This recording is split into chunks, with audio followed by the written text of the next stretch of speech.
Arkadaşım sen, evet sen bu tezgahın üzerindeki kuru ekmekle ne yapabileceğini düşünen. Sana birkaç dakika içerisinde bu kuru ekmeği hem en sağlıklı hem de en lezzetli içeceğe dönüştürebileceğini söylesem ne dersin? Üstelik şekerini, rengini, kokusunu, her şeyini kendin ayarlayabiliyorsun. Bunun adı kvass. Rusların ev yapımı probiyotik gazozu. Bu 1000 yıllardır Rus köylüleri tarafından yapılıyor. Vakti zamanında çarlara bile ikram edilmiş. Bugün sizi bununla tanıştırıyorum. Ve sonuna kadar izlerseniz ödül olarak size kvassınızı tam olarak gönlünüze göre nasıl ayarlayabileceğinizi anlatacağım. Gazlı, gazsız, bulanık, şeffaf, tatlı, az tatlı, şekersiz, tam olarak nasıl isterseniz o şekilde kvass yapabileceksiniz. Hazırsanız başlıyoruz.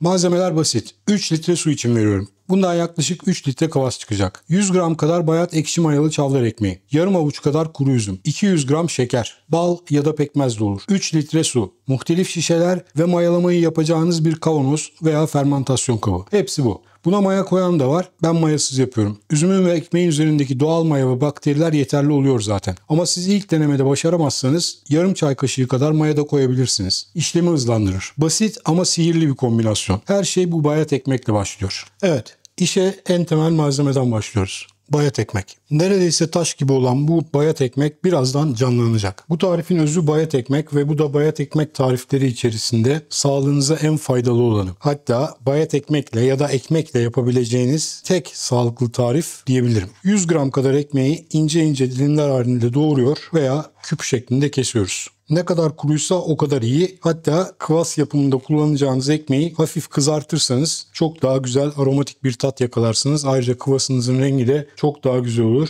Buna yakın olur. Aksi takdirde böyle bir kvass yaparsınız. Ben bugün ekmekleri kızartacağım. Şimdi ekmekleri airfryer'da veya fırında kızartıyoruz. Ama yakmamaya dikkat ediyoruz. Güzelce kızaracak ama yanmayacak. Amaç içindeki doğal şekerleri karamelize etmek. 10 dakika kadar yeterli. Kızarmış ekmek kokusunu almaya başladığınızda hazır demektir. Bu arada kullandığınız ekmeğin rengi, aroması, tadı hepsi kvassınızı etkiler. Çavdar ekmeği daha koyu, ekşimsi, tam buğday ekmeği daha yumuşak ve fındıksı, Borodinski tarzı esmer sert ekmekse koyu renklidir ve içerisindeki baharatların aromasını taşır. Bu baharatların tadı kvassa da geçer. Bu noktada çok önemli bir uyarım var. Markalı, ambalajlı ekmek kullanmayın. Olmuyor. İçindeki koruyucular nedeniyle faydalı bakteriler gelişmiyor. Farklı tür bakteriler gelişiyor. Ondan sonra böyle sümüksü bir kıvam alıyor. 3 gün sonra üzülerek evyaya dökmek zorunda kalıyorsunuz. Şimdi 200 gram şekeri tartıyoruz. Tartınız yoksa bir su bardağı şekerden 2 parmak eksik olacak şekilde de ayarlayabilirsiniz. Fermantasyon kabının içine iyi su veya kaynatılıp soğutulmuş su ekliyoruz. Burası çok önemli. Kaynatılmış olacak ki içinde klor ve patojen kalmasın. Soğutulmuş olacak ki faydalı kvass bakterilerini diri diri haşlamayalım. Yazıklı hayvancıklara. Paranız çoksa direkt iyi suda kullanabilirsiniz. Ardından şekerimizi ve yarım avuç üzümü ekliyoruz. Bu arada kullandığımız şekerin cinsi kvası doğrudan etkiler. Kullanacağınız şekeri bu ekrandaki tabloya göre seçebilirsiniz. Fermantasyonu başlatacak olan şey ekmeğin ve bu üzümlerin üzerindeki maya. Şekerli suyu iyice bir karıştırdıktan sonra hazırlamış olduğumuz ekmekleri de ekliyoruz. Tarife 200 gram şeker koymuş olmamız sizi korkutmasın. Evet, bu haliyle %5,88 şekere karşılık geliyor. Ama bitmiş kvassın şeker miktarı ne süreyle mayaladığınıza göre değişmek kaydıyla %1 ila %3 arası oluyor. Nereden mi biliyorum? Refraktometre ile kontrol ettim. Manyağım ya. Hayır. Sadece karbonhidrat yememeye dikkat ediyorum. Tercihe göre iyice bir çalkalıyoruz. Üzerine bir tülbent kapatıp bir köşeye kaldırıyoruz. Bunu bu şekilde 3-4 gün mayalanmaya bırakacağız. 3-5 saatte bir gidip iyice bir çalkalamayı ihmal etmeyin ki yararlı bakteriler havasızlıktan boğulmasın.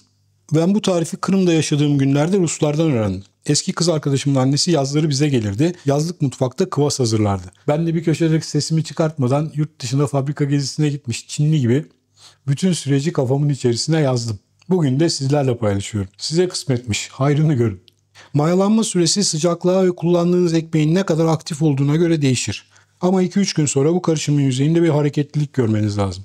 O hareketliliği gördükten sonra bir gün daha kavanozda bekletin. Arada çalkalamayı unutmayın. Aklıma gelmişken kvassınızın tadını tam istediğiniz gibi ayarlayabilirsiniz demiştim. Bu ekrandaki tabloda hangi tadı nasıl yakalayacağınızı görebilirsiniz. Artık iyice aktif hale geldiğinde birinci mayalanma tamamlanmış demektir. Artık süzüp şişelemeye geçebiliriz. Şayet bulanık seviyorsanız ters süzgeçten, yok daha şeffaf seviyorsanız o durumda etaminden, tülbentten süzebilirsiniz. Dikkat ettiyseniz bu da bizim boza ile aynı mantıkta. Bozada arpa veya buğday lapasını şekerle mayalıyoruz. Bunda ise ekmek lapasını şekerli suyla mayalıyoruz. O yüzden ben buna boza light diyorum. Kıvasımızın birinci mayalanması tamamlandığında süzdükten de sonra şişeleri alıyoruz. Plastik şişe öneriyorlar. Böylelikle sertliğini kontrol ederek hazır olup olmadığını anlayabilirsin. Ayrıca plastik şişe daha güvenlidir diyorlar. O kime göre, neye göre? Ben şahsen cam şişe tercih ediyorum. Çünkü asitlidir. Plastiğin içerisine asitli şeyler koymayın. Unutmamanız gereken bir şey var. Mayalanma şişenin içerisinde devam edecek. Yani bu şişenin içerisinde gaz birikimi olacak. O yüzden cam şişe kullanıyorsanız günde bir kere kapağını açıp havalandırmayı unutmayın. Ayrıca kapattıktan sonra iyice bir çalkalayın. Yine mayacıklar içeride havasızlıktan boğulmasın.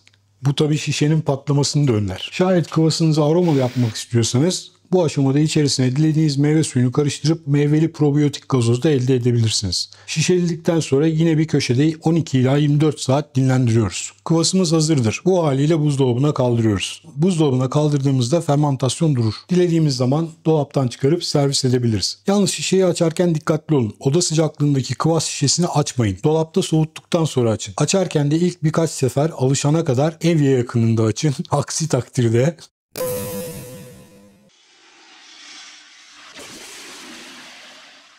şu mutfağı bir temizleyeyim de şu kıvasın bir tadına bakalım. Evet, açık krem renginde kremamsı köpüğüyle hafif ekşi, hafif tatlı tadıyla bu tam bir nefaset. Üstelik probiyotik yani bağırsak dostu.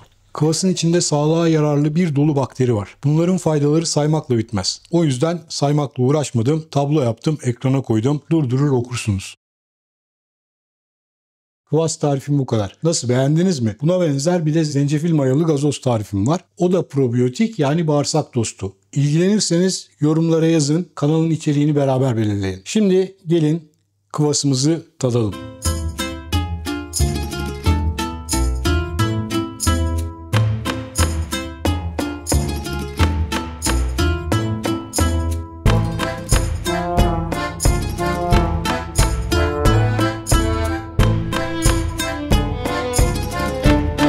Diyor ve bir videoyu daha burada bitiriyorum. Her nasıl besleniyor olursanız olun, kendinize iyi bakın, sağlıkla kalın, etçil kalın.